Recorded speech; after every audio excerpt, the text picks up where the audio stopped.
Bonjour à tous, 현스잇입니다.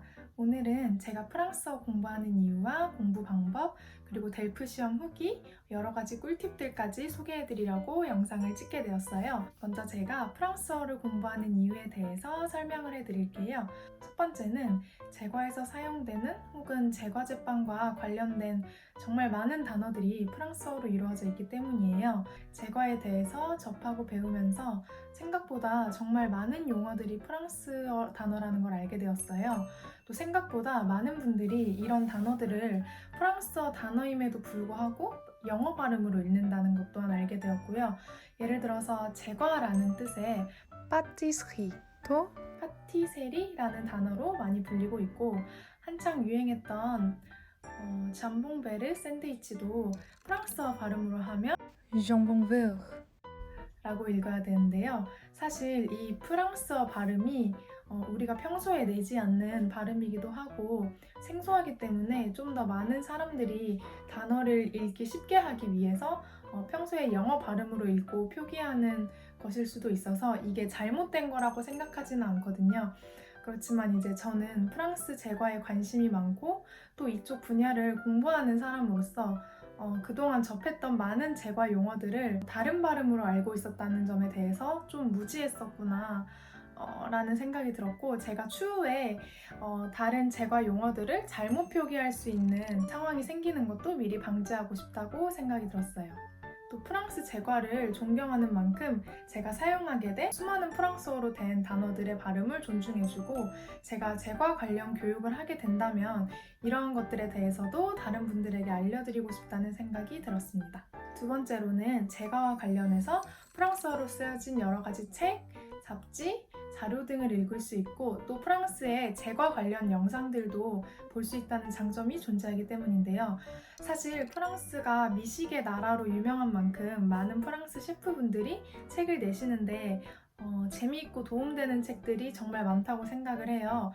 또 제가 유료로 정기 구독해서 읽고 있는 프랑스 제과 잡지가 있는데 되게 독특한 레시피나 새로운 조합 또는 디자인, 아이디어 등 다방면에서 도움이 많이 됐어요. 근데 이 잡지는 이제 한국어로 번역되고 있지 않아서 전에는 단어를 하나하나 이렇게 검색하면서 읽었었는데, 잡지를 읽을 때 막힘없이 빠르게 읽고 싶다는 생각에 프랑스어 공부를 좀 더 열심히 하게 된 것 같아요. 또 궁금한 레시피나 재료가 있어서 검색을 할 때 프랑스어로 적힌 설명이나 레시피를 읽을 수 있다는 점도 도움이 많이 된다고 생각합니다. 세 번째로는 내년에 프랑스로 제과 유학을 가기 때문인데요. 저는 프랑스로 유학을 가서 프랑스어로 진행되는 제과 수업을 들을 예정이에요. 때문에 수업을 듣고 이해하고 소통하는 모든 과정에서 막힘이 없도록 프랑스어를 잘할 수 있어야 한다고 생각을 했어요.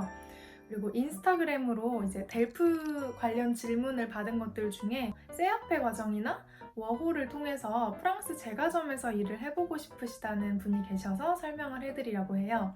우선 세아페 파티시에 과정을 들을 수 있는 제과 학교에서는 전부 프랑스어로 진행되는 수업을 듣기 위해서 최소 자격 요건으로는 배두 수준을 요구하지만, 제가 들었던 바로는 면접을 원활하게 진행하고 실제로 수업을 듣고 잘 이해하기 위해서는 높은 수준의 배두 혹은 이제 C형 정도의 불어 실력이 요구되는 것 같더라고요.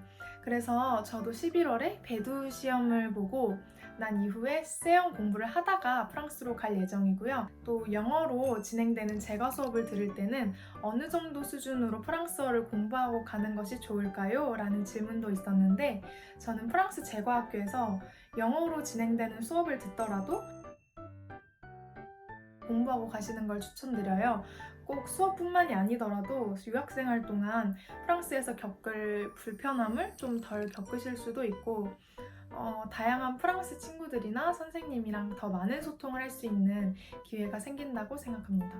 다음으로는 프랑스어 공부를 어떻게 했는지, 그리고 지금 어떻게 하고 있는지에 대해서 설명을 해드리려고 해요. 우선 저는 3년 전쯤에 학교에서 교양 수업으로 프랑스어 공부를 가볍게 시작을 했었고요.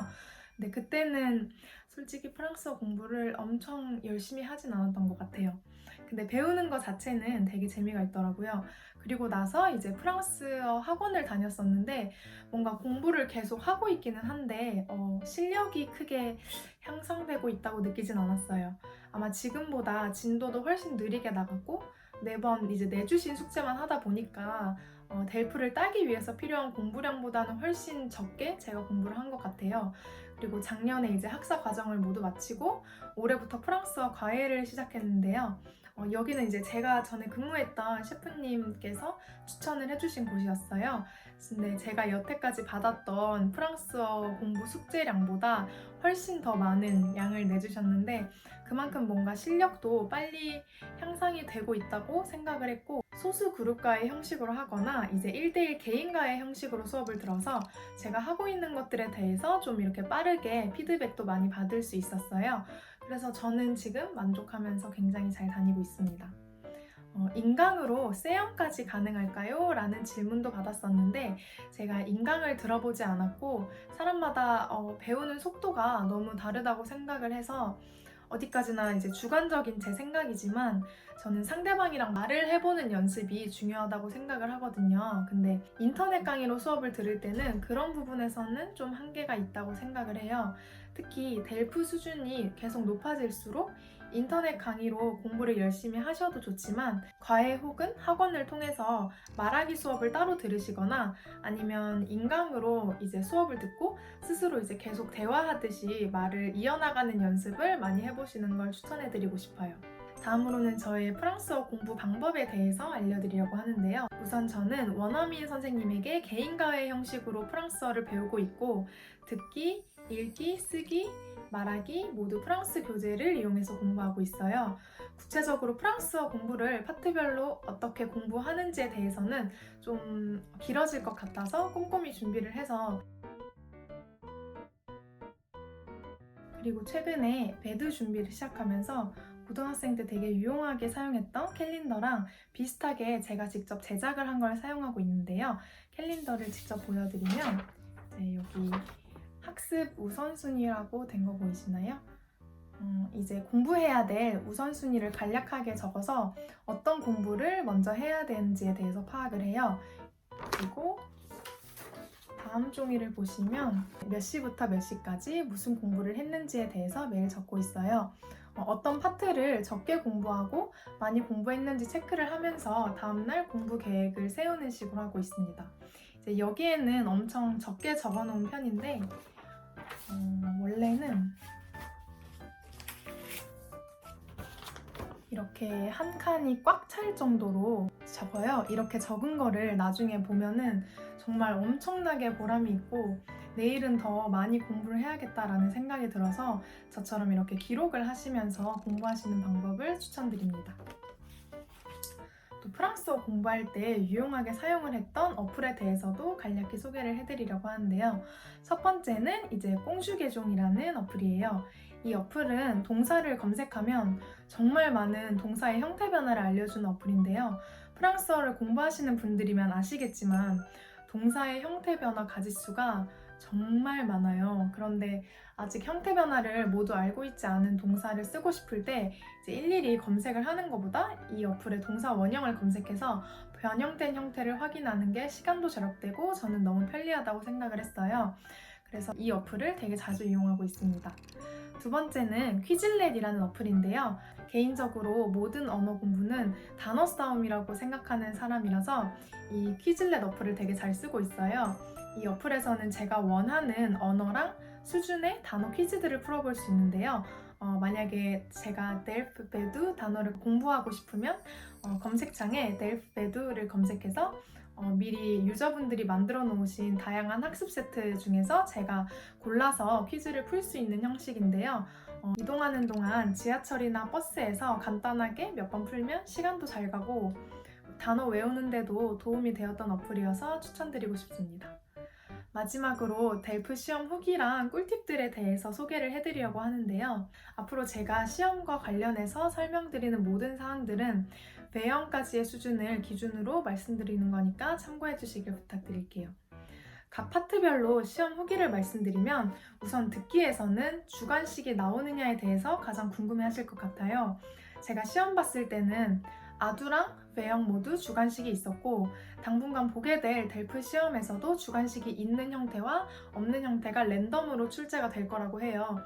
그래서 모의고사를 연습하실 때 무조건 주관식이 있는 모의고사를 꼭 풀어보셨으면 좋겠어요. 제가 풀었던 모의고사는 주관식이 있는 게 대부분이었어서 시험 때 주관식이 나와도 당황하지 않고 풀 수 있었는데 그렇지 않은 모의고사들만 풀어봤으면 시험지를 받았을 때 좀 당황스러웠을 것 같아요. 그리고 정말 많이 듣는 연습이 필요하다고 생각해서 정말 조금씩이라도 매일 들으시는 걸 추천드립니다. 다음은 읽기 파트인데요. 사실 저는 여기서 최대한 점수를 깎이지 않는 게 중요하다고 생각을 해요.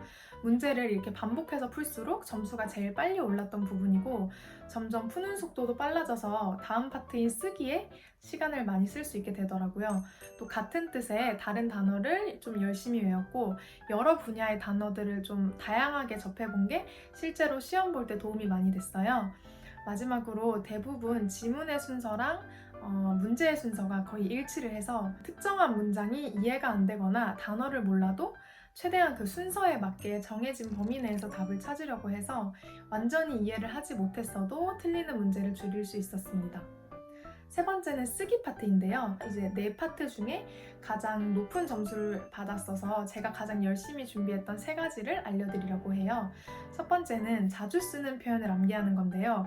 항상 이렇게 글을 쓸 때 자주 쓰는 표현이나 문법들이 있는데 그거를 이제 암기를 해서 다양한 주제에 활용해서 많이 써보는 연습을 했어요. 두 번째는 글을 쓰는 상황과 상대방을 정확하게 파악을 하는 건데요. 제가 전에 선생님한테 정말 낮은 점수를 받았던 기억이 있어요.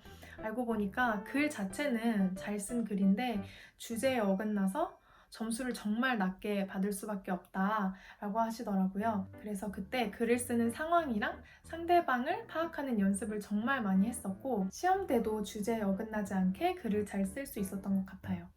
마지막은 자주 틀리는 부분은 체크해서 다시 써보기인데요.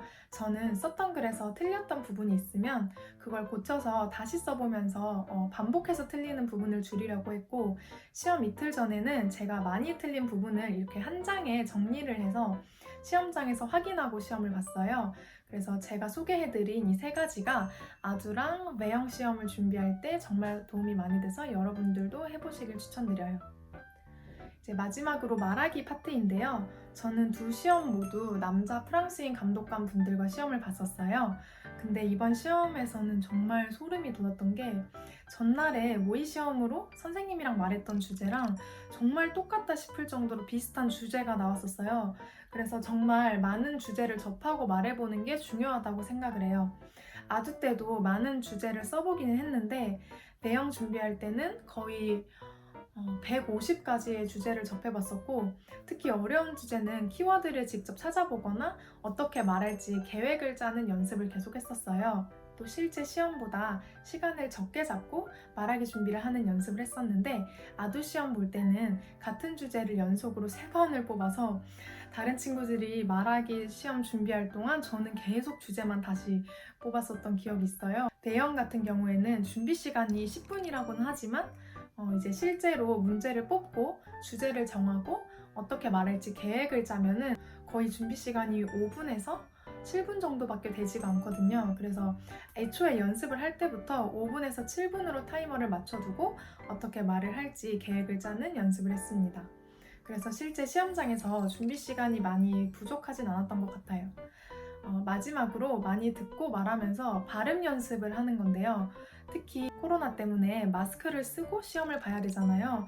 그래서 본인이 말하고 싶은 문장들을 정확한 발음으로 또박또박 감독관님에게 전달할 수 있도록 발음 연습을 평소에 많이 하시면 시험 볼 때 도움이 정말 많이 되실 거라고 생각합니다.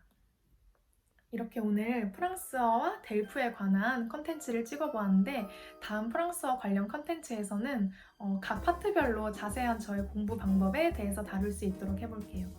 오늘도 봐주셔서 감사합니다.